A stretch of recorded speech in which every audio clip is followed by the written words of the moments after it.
आप सभी को नमस्कार। कैसे हैं? आशा करता हूँ आप लोग ठीक होंगे।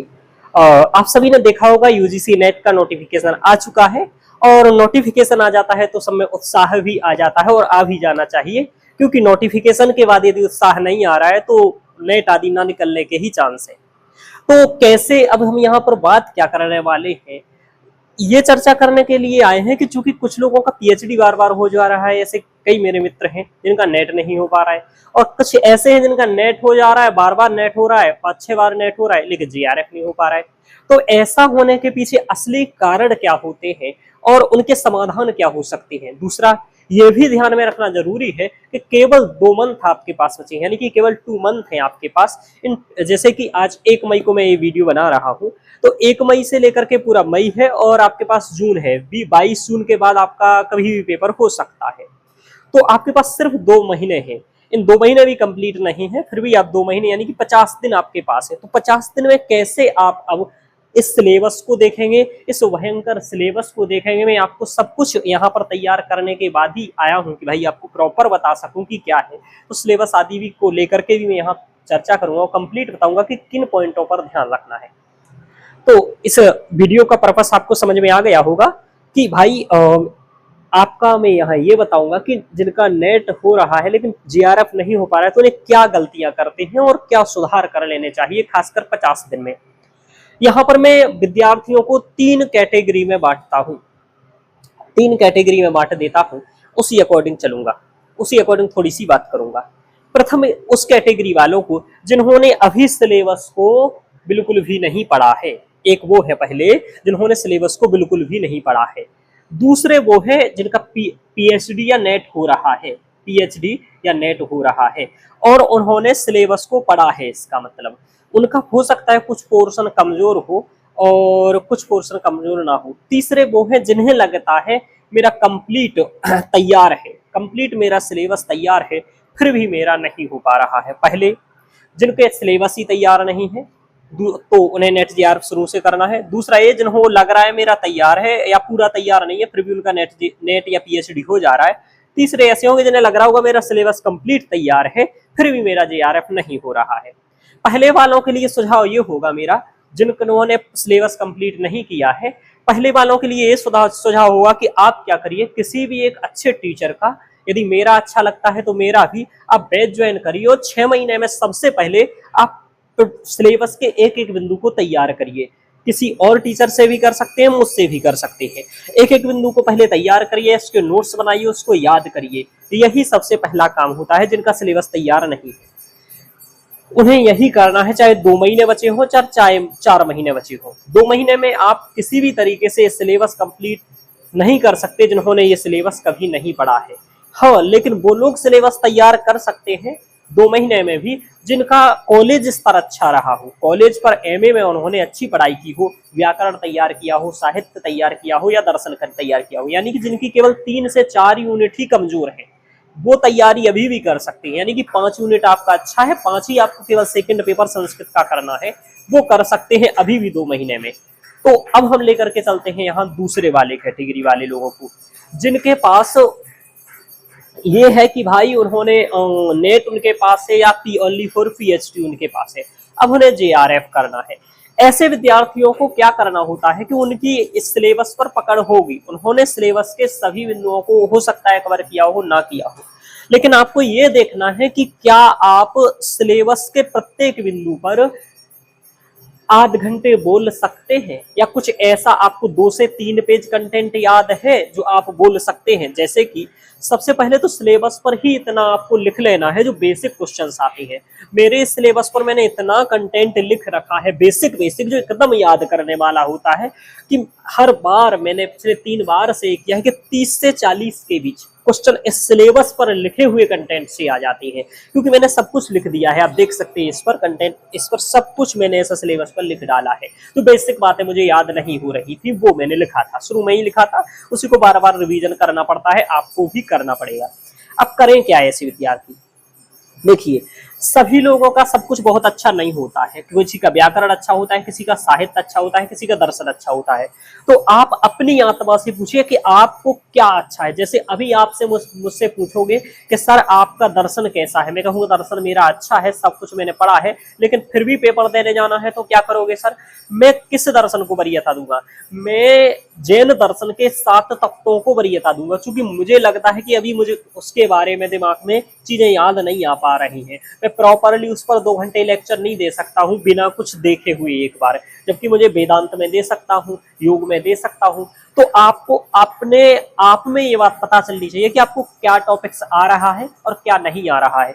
जो टॉपिक्स नहीं आ रहे हैं उसको आप सिलेबस के अकॉर्डिंग लिस्टिंग कर लीजिए सबसे पहले आज बैठ करके। जैसे वेदों का काल, क्या वेदों का काल के बारे में आप तुरंत बता सकते हो किसी को कि मैक्स मूलर का क्या है, वेबर का क्या है, जैकोबी का क्या है, बाल गंगाधर तिलक का क्या है? यदि मौखिक याद आ रहा है, 10 सेकंड में याद आ रहा है, तब तो आप ऐसा आप कर पाएंगे।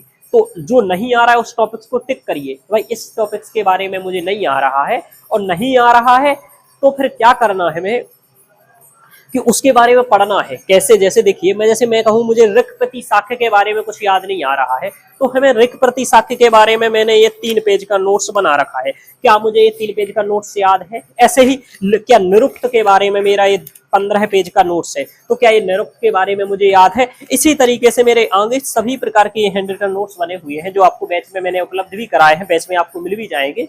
ठीक है, इस तरीके से जैसे रामायण है, महापुराणों के बारे में है, तो पुराणों के बारे में 5 पेज लिखा हुआ है, 5 पुराणों के बारे में ज्यादा ही कुछ लिखा हुआ है, तो पुराणों के बारे में लिखा है। आगे लिपि के बारे में लिखा है।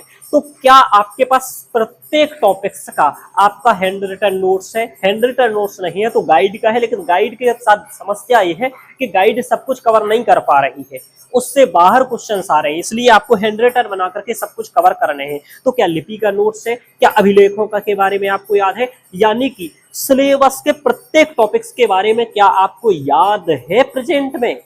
ऐसे लोगों का JRF होता है जिनको प्रेजेंट में याद होता है।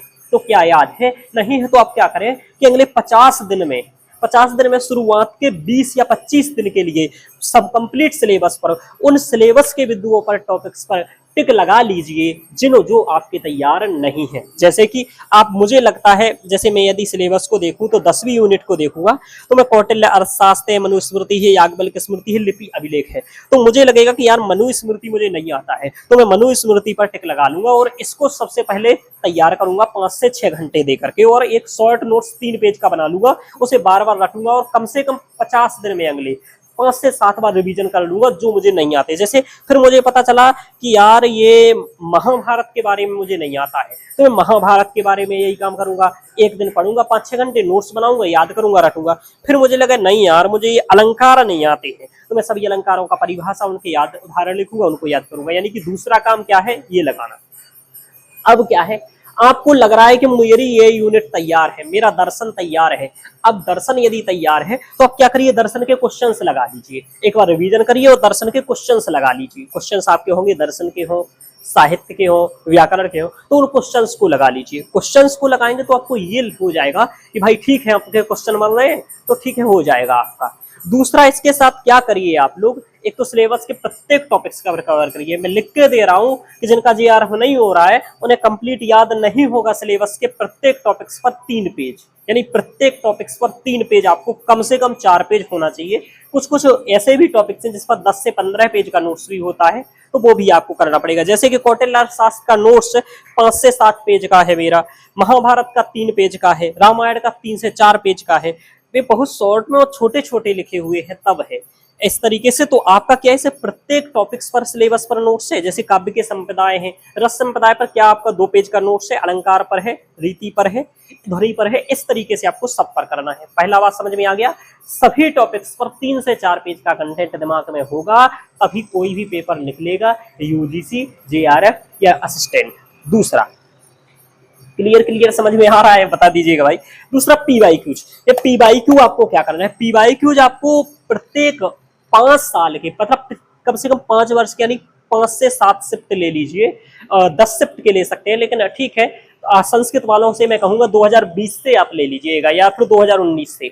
2019 या 20 से आप ले लीजिए, और 20 से लेकर के प्रत्येक ईयर के पेपर को आप कम से कम एक दिन में एक लगा लीजिए, आज कल दो, तो अगले 10 दिन में अभी से रोज लगाइए। आपको नॉलेज नहीं भी होगा तो ये पता चलेगा कि इसके क्वेश्चंस क्या आ रहे हैं, क्योंकि आपका नेट जेआरएफ हो चुका है, पीएचडी हो चुका है, तो आप क्वेश्चंस लगाइए और एक क्वेश्चंस को लगभग 5 बार लगा लीजिए। एक बार टाइम लगता है, मतलब 100 क्वेश्चंस लगाने में हो सकता है आपको 2 घंटे लग जाए, 2.5 घंटे लग जाए, 3 घंटे लग जाए, 5 घंटे भी लग जाए, कोई दिक्कत नहीं, आप 5 घंटे भी लगा लीजिए, लेकिन दोबारा फिर उसको 1-2 बार और देखिए। यानी कि एक बार लगा करके छोड़ नहीं देना है, 2 से 3 बार उस चीज को देखना है और बार बार रिवीजन करते जाना है। यानी कि शॉर्ट नोट्स लग लीजिए। जैसे आप महाभारत का क्वेश्चन लगा रहे हो और अब यदि आपको महाभारत का क्वेश्चन नहीं बन रहा है तो उसी समय आप महाभारत को याद करने का प्रयास करिए। दिमाग में यदि नहीं हो पा रहा है तो महाभारत का नोट्स उठाइए, तुरंत रिवीजन कर लीजिए।